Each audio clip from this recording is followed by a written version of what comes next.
안녕하세요. 저는 한국 변호사이고 캐나다 공인 이민 컨설턴트인 조영숙입니다.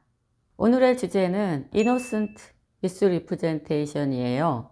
Innocent Misrepresentation이라는 것은 그동안에 말씀드린 대로 본인이나 또는 대리인이 실수로 또는 무지로 정보를 누락한 경우를 말하는 건데요. 1974년 연방대법원의 브룩스 사건에서의 판결 이후로 이 Innocent Misrepresentation도 Misrepresentation에 해당한다 라고 설명드렸잖아요. 그런데 이 원칙을 너무 엄격하게 적용을 하면 분명 좀 너무나 억울한 상황이 발생할 수도 있지 않겠어요? 그래서 오늘은 이 원칙에 대한 예외가 인정된 경우들에 대해서 설명을 드리려고 해요.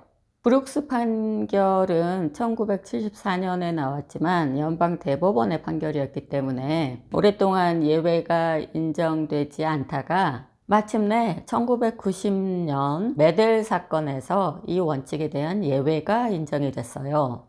그 배경은 조금 복잡하니까 생략하고요.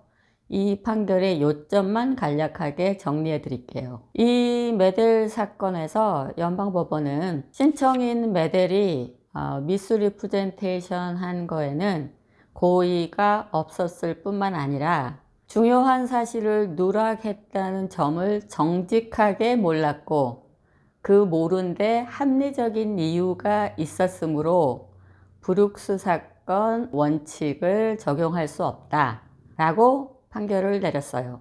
자, 이 판결에서 나온 정직하고 합리적인, 즉 honesty and reasonableness 이 두 기준이 innocent misrepresentation이 misrepresentation 적용을 받지 않게 되는 기준이 되는 거예요.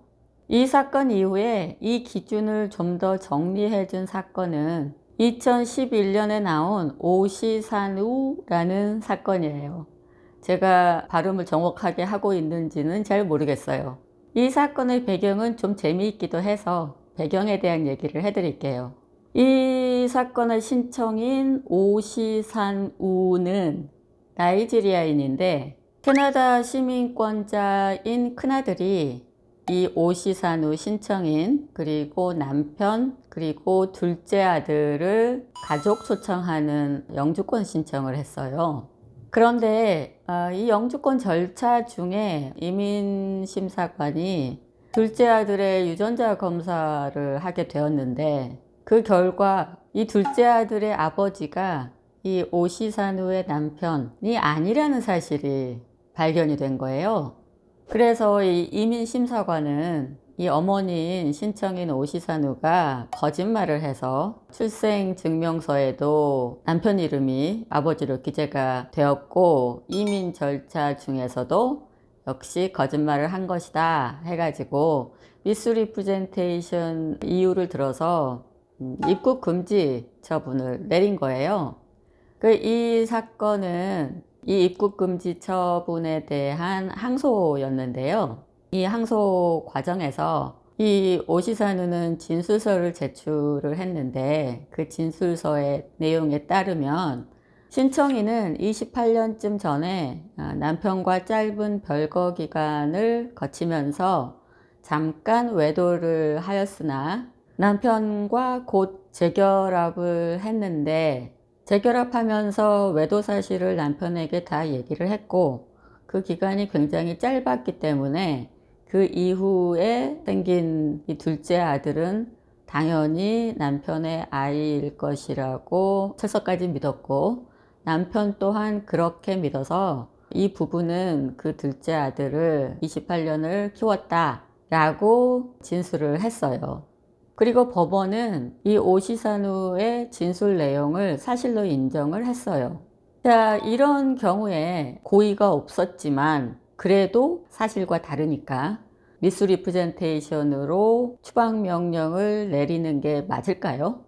자, 이 사건을 담당한 연방법원 판사는 미스리프레젠테이션이 성립하려면 일정한 정도의 고의는 필요하다 라고 얘기를 하면서 이 사건의 신청인과 그 남편은 이 둘째 아들이 부부의 공동의 자식이라고 철석같이 믿었고 합리적인 이유가 있으므로 이 사건은 미스리프레젠테이션에 해당하지 않는다 라고 판시를 했어요. 그리고 이렇게 재미있는 질문과 답을 하고 있어요.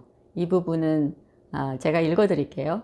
캐나다 이민을 원하는 신청인들은 남편이 아닌 다른 남자의 아이를 출산 가능한 기간에 있었던 혼외 관계를 모두 공개해야 할까?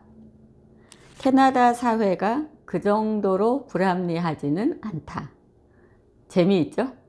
이 두 판결이 나온 이후에 미스리프레젠테이션이 이슈가 되었던 사건들에서는 honesty and reasonableness 이 항변 사유를 자주 주장을 했었는데요. 연방법원은 입장이 또 어떠했을까요? 이 예외 기준을 좀 쉽게 인정을 해줬을까요?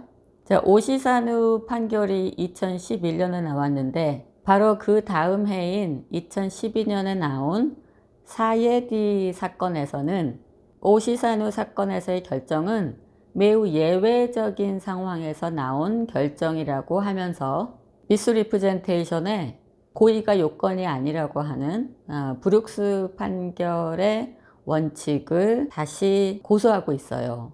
아직까지 캐나다 연방법원의 입장은 honesty and reasonableness라고 하는 innocent misrepresentation의 예외 기준을 아주 엄격하게 인정하고 있어요.